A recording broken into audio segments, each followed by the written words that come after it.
I'm Alex Michelson. This week, the issue is the border. Fox News correspondent Bill Melugin breaks down the influx of migrants happening right now. Then, conversations with some of the top authors from a wide variety of fields at the LA Times Festival of Books. Plus, controller candidate Lanhee Chen, a Republican, just backed by the usually progressive LA Times editorial page. The issue is starts right now. Broadcasting across California. You're watching The Issue Is. And welcome inside our newsroom. I'm Alex Michelson. Our big issue this week is immigration. The crisis at the southern border is expected to get worse in the next few months as COVID restrictions there could be lifted. If and when that happens, there are fears that tens of thousands could rush the border every day. Over the last year, no network TV reporter has covered the border more often or more aggressively than Bill Melugin of the Fox News Channel. This week, Bill's interview with House Minority Leader Kevin McCarthy at the border made headlines around the world. On a personal note, Bill's one of my best friends, but he's never been on this show before. Bill Melugin, welcome to The Issue Is for the very first time. Thanks for having me, man. Glad to be here. All right, so many people talk about the border, right? But many of them have never visited there before. You're there almost every single day. What's it really like on the ground? What's really happening there? It's just out of control. And, some of the things we see down there are just crazy. Hundreds of people at a time crossing a river. You'll just be driving down a road and you'll see human smuggling incidents all along the road. You'll see Texas troopers arresting people. This video you're looking at right now, this was Mexican authorities literally trying to tackle people, migrants, before they got into the Rio Grande. And just to give you some perspective on, how bad it is, back when President Obama was in office, his DHS Secretary Jay Johnson said 1,000 illegal crossings a day would be a crisis.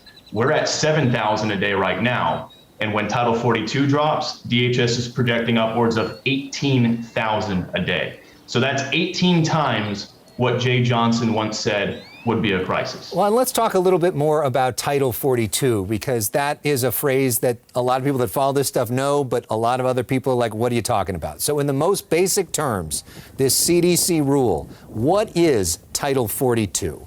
So Title 42 is a public health rule that allows the United States to immediately expel migrants back to Mexico. And that's that video you're looking at right now. I just shot that in Eagle Pass 2 weeks ago. That is Title 42 in action. So what happens is once migrants come across the border, once they get picked up by Border Patrol, instead of going into a Border Patrol processing center and going through all that, they're essentially just put on a bus or a van and they're driven right up to an international bridge or a port of entry, and they are expelled back into Mexico, immediate.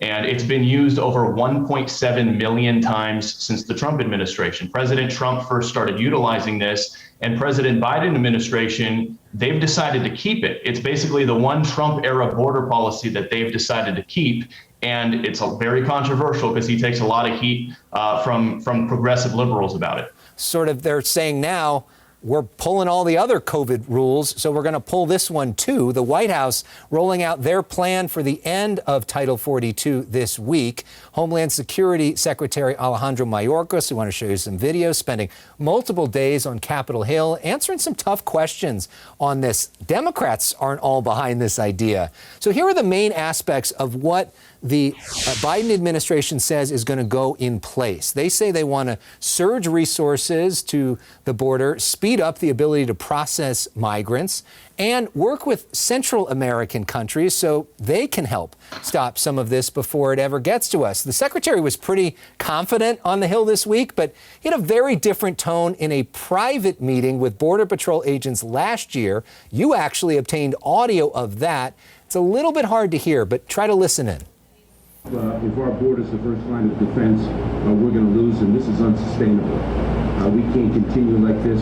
Our people in the field can't continue, and our system isn't built for it. So it's two completely different messages, one to the public and one in private. And weeks after Mayorkas made those comments that you just aired in that audio, 15,000 Haitians showed up under the bridge in Del Rio. Things have gotten significantly worse since he made those comments. Just last month in March, we saw over 220,000 illegal crossings. That's the most in DHS history. So what he said in that testimony really just does not match up with the reality on the ground. Well, and speaking of public and private being different, let's talk for a moment about Kevin McCarthy, who is the House Minority Leader from Bakersfield. At first, he denied a New York Times report that said that he wanted to call then President Trump and ask him to resign after January 6th. So then the New York Times released the tape of him doing just that. Here's that tape. It would be my recommendation you should resign. What he did is unacceptable. I've had it with this guy. So Leader McCarthy visited the border this week and spoke with you about that. Here's some of that exchange. Do you still stand by those comments? Look, I never told the president to resign. It was a conversation that we had about scenarios going forward. But that's not really what critical happened 15 months ago. What's happening is what's happening on this border right now. If you had said the New York Times reporting on it was, quote, false and wrong, then the tape came out. Did you lie? No, because what was brought to me is said that I called the president to say that to resign. I never called the president to say resign. So what'd you make of that, and what do you make of Kevin McCarthy's future? He certainly tried to redirect the conversation a few times. He wanted to really only talk about the border when I asked him those questions, which, of course, all politicians do. They love to deflect. But, it took several questions to try to get an answer out of him about it. And to his credit, before we did that live interview, I told him, I said, I'd like to pull you aside for a quick live interview. And I'm not going to just ask you about the border. I want to ask you about this New York Times tape. And he said, okay, that's fine. And I said, anything's fair game. And he goes, anything's fair game. You got a job to do. But he's still very confident. He doesn't think this tape is going to have any impact on whether or not he would be elected as speaker if Republicans take the House in 2022. He doesn't think it's a big deal. And you've seen President Trump has come out in support of him. So he's looking to move past this. We were just glad to be able to get him on the record. I believe it was his first on-camera comment since that tape was leaked. So it was supposed to be a border trip, but there other news happened, so wanted to ask him about it face to face. So it appears that he is going to be the front runner to be the speaker if the Republicans take over the House. Okay, we always do something fun on this show. You know that. I'm not going to ask you to dance because I've seen your dance moves in the club and nobody wants to see that. But I do want to ask you about dogs, which I know you love. And you're out at the border. You've had all these dogs come up to you, and you and your mom have fallen in love with some of them. Talk to us about what we're looking at here.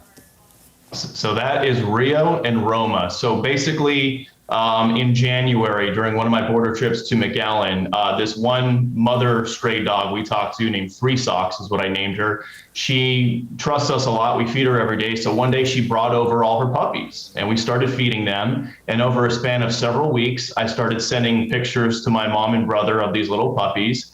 And they fell in love with them. They're just stray border pups. They are not healthy. One has a little cut on its head, as you can see.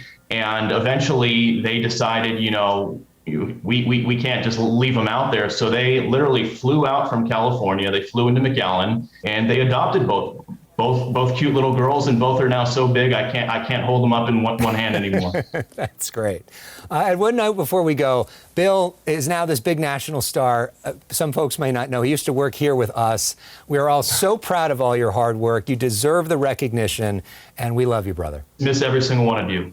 Great times. All right. Bill Melugin, thank you so much. Up next here on The Issue Is candid conversations with a wide variety of authors as we take you to the biggest book fair in North America.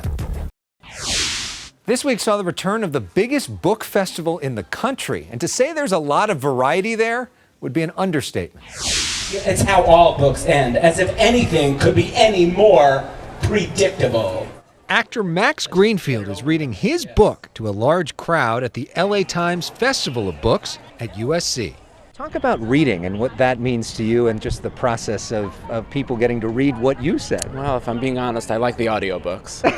I like to listen to other people reading, and I retain that better. Welcome and good morning. Many know Greenfield as Schmidt from Fox's New Girl. Everybody calls me Speedy Johnson. Or as Doug Johnson on CBS's The Neighborhood. His new role, author of the playfully titled children's book, I Don't Want to Read This Book.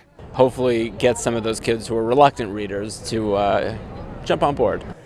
His book, selling out here. I'm just thrilled that the book is being received, and it's one of my favorite things to talk about. There are 550 authors on hand from all different fields. Have you written other children's books? This is the first one. Greenfield, stationed next to the legendary political journalist Carl Bernstein. It's a wonderful, festive occasion. In the 1970s, Bernstein and his partner Bob Woodward broke the Watergate story.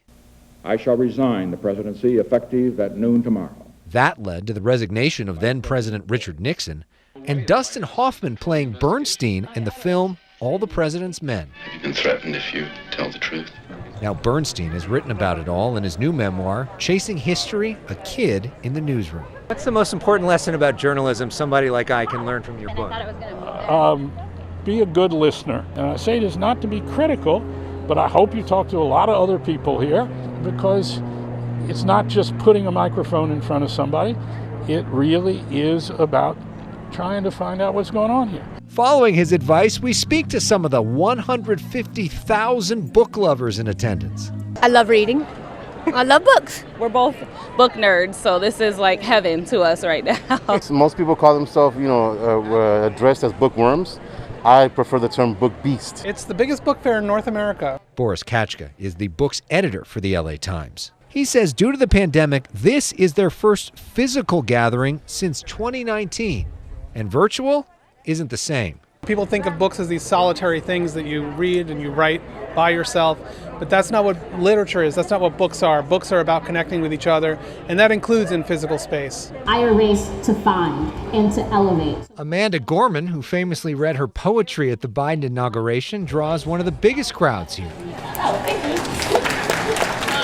you. So does Democratic Congressman Adam Schiff. His book, Midnight in Washington, earns the top prize here for current interest. It was a total shock. Schiff's book takes readers behind the scenes of then-President Donald Trump's first impeachment. And you know that what he did was not right. Over the last several years, my colleagues would stop me on the House floor and say, tell me you're writing this down, you better be writing this down. And I would always say, when do I possibly have time to write this down?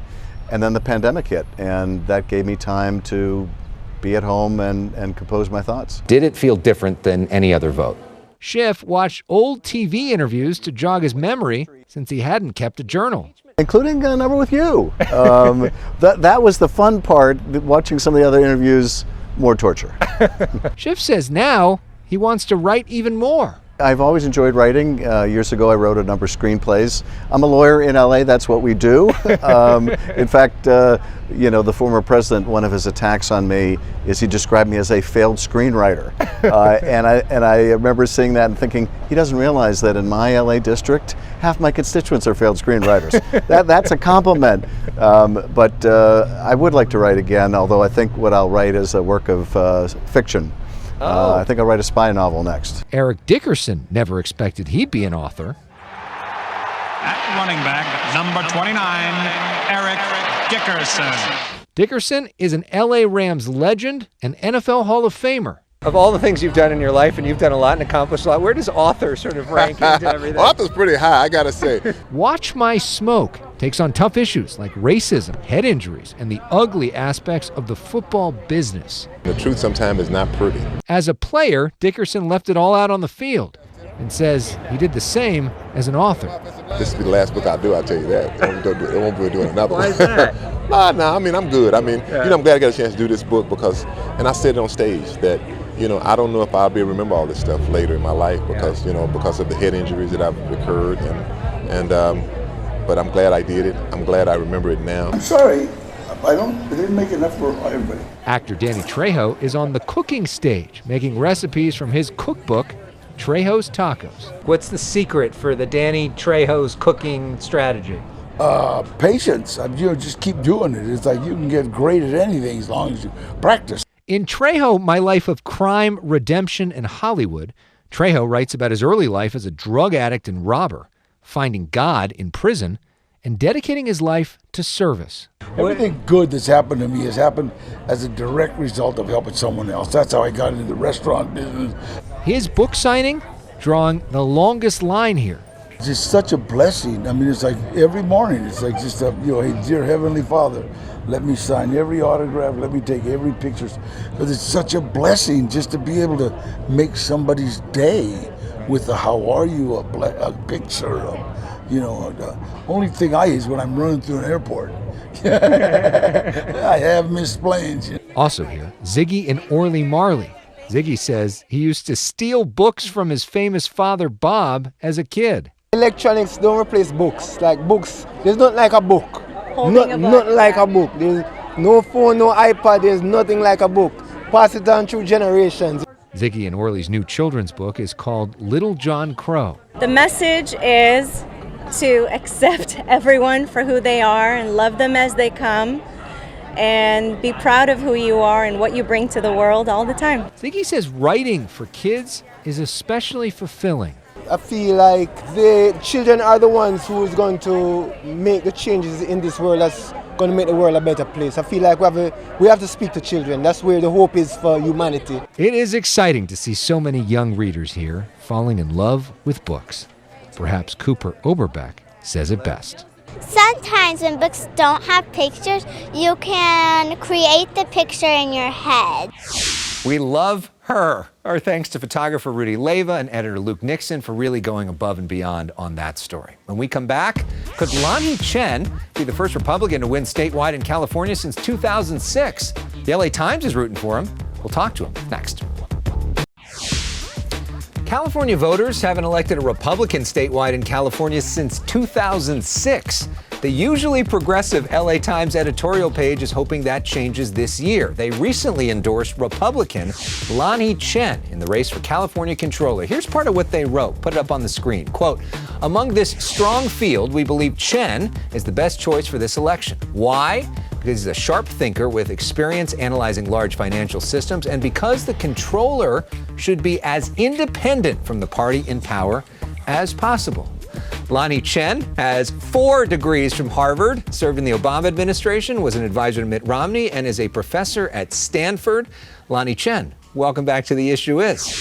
Thank you. Great to be with you. All right, you say you almost fell out of bed when you got that LA Times endorsement. Take us to that moment. Well, I was actually in LA and my phone was buzzing kind of a disproportionate amount early in the morning. I think it was probably about 5:30 or 6 o'clock. And I looked over and I said, well, that looks like me. I think they're talking about me. And then as I began to read the article, I literally kind of stumbled out of bed. I was surprised to read it because, as you noted, the LA Times is not known for endorsing Republicans. In fact, I don't think they've endorsed one in almost a decade for statewide office. But I was pleased to get their endorsement and obviously agree with the rationale, which is the controller needs to be an independent fiscal watchdog for our state. Well, and let's talk a little bit about the controller, because it doesn't get a ton of press in terms of what the controller actually does. So if you can, explain in the most simple terms, what does the job actually do? The controller is the chief financial officer of the state. It's supposed to be the person who gives taxpayers accountability over every single dollar the state spends. Think of the position as a fiscal watchdog job.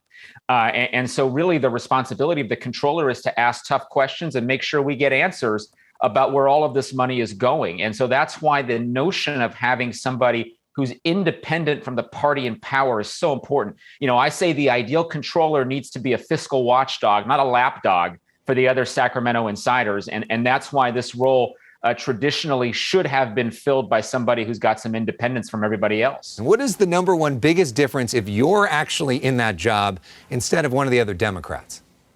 But we're going to be very tough with the audit power. The controller can audit any program of state government at any time. Also, any local program, like, for example, our K through 12 schools.